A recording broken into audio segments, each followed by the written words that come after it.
من أنا من أنا من أنا لولاكم كيفما حبكم كيفما أهواكم من أنا من أنا من أنا لولاكم كيفما حبكم كيفما أهواكم.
Wassalatu wassalamu ala rasulillah sayyidina Muhammad al-Fatih lima ulik al-Khatim lima sabaq nasir al-haq bil-haq al-hadi ila siratal mustaqim wa ala alihi wa sahbihi haqqa qadrihi wa miqdaril azim.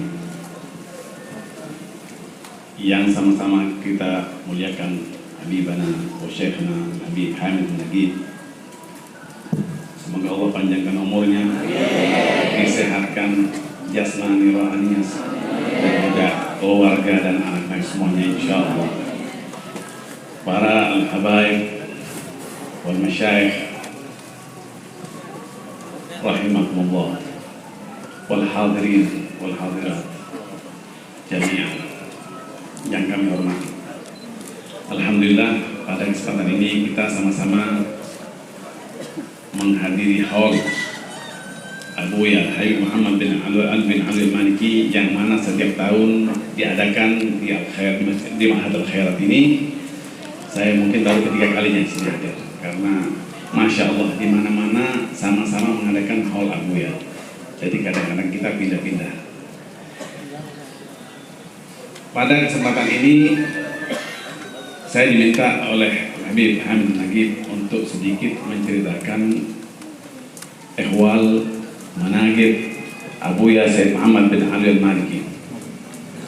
Kalau bicara manaqib Abuya Sayyid Muhammad bin al-Maliki memang luar biasa ya, tapi kita ambil sepatah atau seringkas-ringkasnya karena waktu juga terbatas. Abuya Sayyid Muhammad bin Ali al-Maliki yang sama-sama kita kenal, khususnya kita berada pada alumni As-Sofa Al-Malikiyah, dari alumni Abuya al-Maliki, di mana beliau hidupnya adalah untuk berkhidmat, untuk ilmu. Hidupnya semua berkhidmat untuk ilmu. Hidupnya semua berkhidmat untuk thalabatul ilm. Yang mana beliau menjadikan thalabatul ilm itu segalanya di hatinya, sangat dihormati, sangat dimuliakan. Jangan pernah ada orang luar merendahkan seorang muridnya. Maka Abuya almarhum pasang badan, masya Allah, tabarakallah. Salah satu cerita, kita cerita aja ya. Salah satu cerita, ada seorang talib Indonesia namanya Syukron, ya, namanya Syukron. Dia datang dengan visa umroh, datang ke Mekah dengan visa umroh. Ya silakan, biar duduk manis dulu baru kita bicara. Saya berhenti. Ya. Ada seorang talib ilmu Indonesia dari Indonesia sini, saya lupa dari Jawa Tengah kalau nggak salah, datang ke Mekah dengan visa umroh. Ya, bukan datang dipanggil, kita kebanyakan datang dipanggil dengan visa talib ilmu. Tapi beliau tidak, datang dengan visa umroh. Sampai di Mekah, ketemu dengan Abuya Habib Muhammad Maliki, dia langsung terpanggil, ingin belajar dan mondok di tempat Habib Muhammad Maliki. Dia bicara pada Habib Muhammad Maliki, dan Habib Muhammad Maliki subhanallah jatuh cinta dengan talib ini dan diiyakan, diterima. Kemudian Habib Muhammad Al-Maliki bilang, oke, nanti saya akan suruh satu orang untuk membantu kamu membuatkan iqamah, izin tinggal. Ini saya ceritakan bagaimana beliau menghormati dan memuliakan talib ilmu. Diteleponlah salah seorang saudagar di Jeddah yang masya Allah dia juga biasanya berkhidmat sama Abuya, dan teman-teman juga saling mengenal di sini, namanya Abu Jadail. Insya Allah semuanya tahu, kawan-kawan yang lama di sana ya, yang bagian kawan lama. Nah, kemudian dibilang bahwa satu talib ilmu yang membutuhkan iqamah dan dia kan belum bisa umrah. Bagaimana kamu bisa bantu? Ya, Bu ya, saya bantu insya Allah. Disuruhlah besoknya, dibilang ya udah besok sekitar jam 10 murid itu ke makam ke Jeddah. Sampai di Jeddah, talib ilmu ini rupanya udah ngempel-ngempel sampai setengah jam belum dibukain pintu. Belum dibukain setengah jam ya, bukan 1 jam, setengah jam belum dibukain pintu. Min, anak Syukran, mentara Profesor Muhammad. Dia nunggu sampai setengah jam. Begitu sampai dia ketemu dan selesai ketemu, pulang ke Abuya, pulang ke Mekah, menceritakan bagaimana kamu sana. Kamu langsung ketemu. Diceritakanlah bahwa dia nunggu setengah jam di luar dengan kondisi panas saat itu. Sedangkan talib tersebut sudah bersyukur karena akan dibantu iqamahnya. Tapi Abuya Sayyid Muhammad Maliki tidak terima seorang talib kemudian diperlakukan seperti orang yang bukan talib ilmu, ada di luar setengah jam menunggu panasan. Itu almarhum Abuya langsung angkat telepon, menelpon saudagar tercinta di Jeddah. Abuya mengatakan, engkau karena melihat wahid Indonesia yang lemah, kamu biarkan setengah jam di depan rumah kamu panasan. Kamu tidak menghormati, tidak memuliakan talib ilmu. Sampai Abu mengatakan sandal dari talib ilmu itu lebih berharga daripada kalian. Sandalnya talib ilmu itu lebih berharga daripada kalian. Kenapa kamu tidak menghormati talib ilmu? Bayangkan, padahal mereka ini sama Abu sangat-sangat dekat.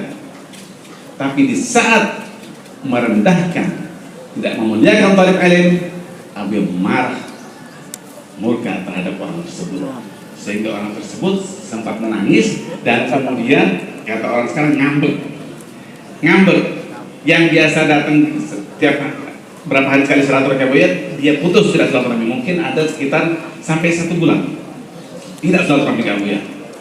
Ya maklum, dia merasa orang kaya raya luar biasa, dia dihormatin orang, kemudian dimarahin sampai dibilang sandalnya talib ilmu lebih terhormat dari dia marah. Tapi akhirnya Allah kasih hidayah, dia mengerti bahwa Abu ini marah bukan karena suatu hal, tapi karena talib ilmu yang mencari ilmu syariat Allah SWT memang harus dimuliakan. Akhirnya orang tersebut datang dengan semua saudaranya, bahkan ibunya pun dibawa untuk minta maaf ke Abu ya. Dan dia menangis bersimpuh di depan Abu ya. Itulah kalau seorang guru yang betul-betul ikhlas memuliakan ilmu syarif, memuliakan talabatul ilm. Jadi kalian sebagai talabatul ilm harus mempunyai harga diri yang mulia karena Allah muliakan kalian.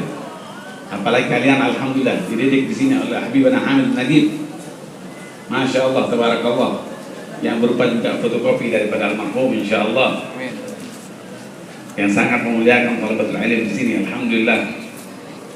Dan banyak cerita-cerita yang luar biasa daripada almarhum Abuya Said Muhammad Maliki yang saya tidak bisa kalau menceritakan semuanya. Di sini juga ada Habib Hafidh Hendrus yang bisa juga menceritakan sebagian daripada kisah Abuya. Masya Allah, tabarakallah. Ya. Daripada waraknya Abuya, kewaraan Abuya, saya cerita juga kewaraan Abuya, Masya Allah. Almarhum Abuya itu memanggil kita dulu dari mulai kita dibiayain, mulai daripada membuat paspor, kebiayaan keberangkatan, semuanya dibiayain sampai di sana. Dan di sana pun kita dicukupi beliau. Dan untuk mencukupi thalabatul ilm yang tinggal di pondok tersebut, ya, yang tinggal di pondok tersebut, itu Abuya memberi nafkah dari hasilnya sendiri. Karena almarhum sebagai syekh, sebagai alim, ya, sebagai alim al-Hijaz, tapi beliau juga mempunyai bisnis, yaitu apa? Mempunyai sewaan-sewaan apartemen-apartemen. Dari hasil itulah yang diberikan untuk khusus berkeluarga dan thalabatul ilm. Ada satu lemari khusus itu memang nafkah buat keluarga dan thalabatul ilm, karena Abuya memandang thalabatul ilm adalah auladu, anaknya. Jadi disamakan dengan keluarganya. Satu lemari lagi itu adalah khusus yang buat yang sedekah-sedekah dan zakat.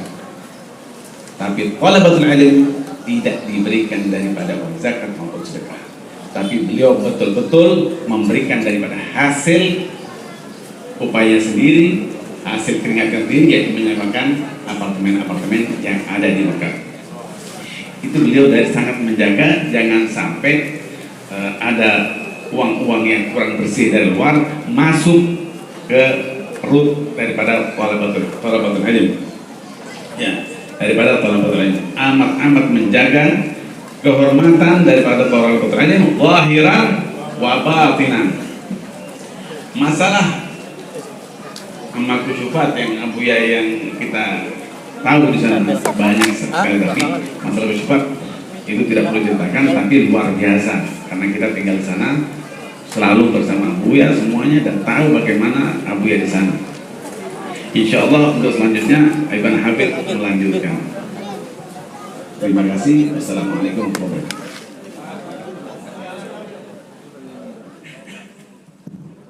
Satu cerita yang dibawakan tentang Sayyidina Imam Al-Walid Abuya Muhammad bin Abdul Malik Al-Hasanullah, bagaimana pedulinya beliau, perhatian beliau, dan bagaimana beliau memposisikan seseorang talibul ilm.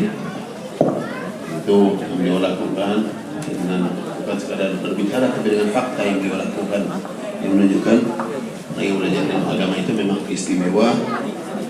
Dan ini sebetulnya kita pengen dengar dari beberapa orang, tapi waktunya kayaknya sedikit sekali.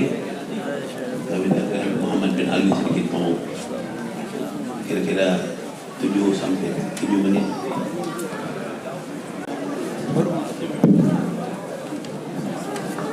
Assalamualaikum warahmatullahi wabarakatuh. Alhamdulillahi rabbil alamin. Allahumma salli wa sallim ala sayyidina Muhammadin wa ala alihi wa sahbihi ajma'in. Subhanaka la ilma lana illa ma 'allamtana innaka antal alimul hakim. Rabbi shrah li sadri wa yassir li amri wa hlul 'uqdatam min lisani yafqahu qawli wa qalbi. Amma ba'd, al-mukarram Abuya, orang tua kita, guru kita, Habib Hamid Najib Muhammad bin Syekh Abu Bakar bin Salim, Habib Muhammad Fada'an, Habib Salim Barakwan, Hafidh Ridrus Kafatul Habaib yang hadir bersama kita di sini. Al-Faqir nggak tahu bakal disuruh menyampaikan, tapi intimasan dan Allah insyaallah, beliau mudah-mudahan bisa bermanfaat untuk Al-Faqir. Hari ini kita sedang merayakan haul Abuya Said Muhammad bin Abdul Malik.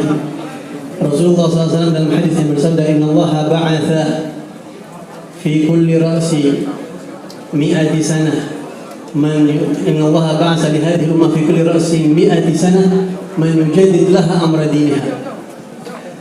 Bahwasanya setiap 100 tahun Allah Subhanahu wa taala akan memunculkan satu sosok tokoh di tengah umat Islam ini, orang yang akan membuat penyegaran, refresh atau memperbaharui agama Islam. Al-Habib Abdullah bin Ali Al-Haddad mengatakan, di zaman dulu Allah Subhanahu wa taala bila melihat umat mulai lesu, dibangkitkan satu nabi, dimunculkan satu nabi, terus begitu sehingga umat terus terkawal dengan syariat Allah Subhanahu wa taala. Karena Nabi Muhammad adalah nabi terakhir, maka setelah Nabi Muhammad tidak ada nabi lagi, tapi Allah Subhanahu wa taala memunculkan setiap satu abad sosok umat Islam, dari umat Islam ulama yang bisa menyegarkan umat. Dan abad 21 ini, abad 15 Hijriah ini, para ulama-ulama mengatakan pembaharu itu adalah Profesor Dr. Abuya Said Muhammad bin Ali Al-Maliki, yang kita tahu seluruh dunia ulama mengakuinya. Kitab-kitab dan karya-karyanya begitu fenomenal, dibaca di seluruh pelosok negeri, mengawal akidah ahlu sunnah wal jamaah, tetap mengagungkan Nabi Muhammad SAW. Ketika banyak model-model aliran dan pemahaman-pemahaman, karya-karya tulis beliau, ajaran-ajaran beliau dan murid-murid beliau menjaga dan memperbaharui terus syariat yang dibawa oleh Nabi Muhammad SAW ini. Maka tidak berlebihan bahwa abad ini kita diberi anugerah oleh Allah Subhanahu wa taala pembaharu Islam adalah Profesor Dr. Al-Imam Al-Muhaddits Al-Habib Abuya Said Muhammad bin Ali Al-Maliki. Mudah-mudahan kita mendapatkan keberkahan dari beliau. Wa idza hasyara illahu unasan li sa'idin fa innahum su'ada. Insyaallah kita termasuk orang bahagia karena Allah menggiring kita untuk menghadiri haulnya Abuya Said Muhammad bin Ali Al-Maliki. Amin ya rabbal alamin. Wal 'afwu minkum. Assalamualaikum warahmatullahi wabarakatuh.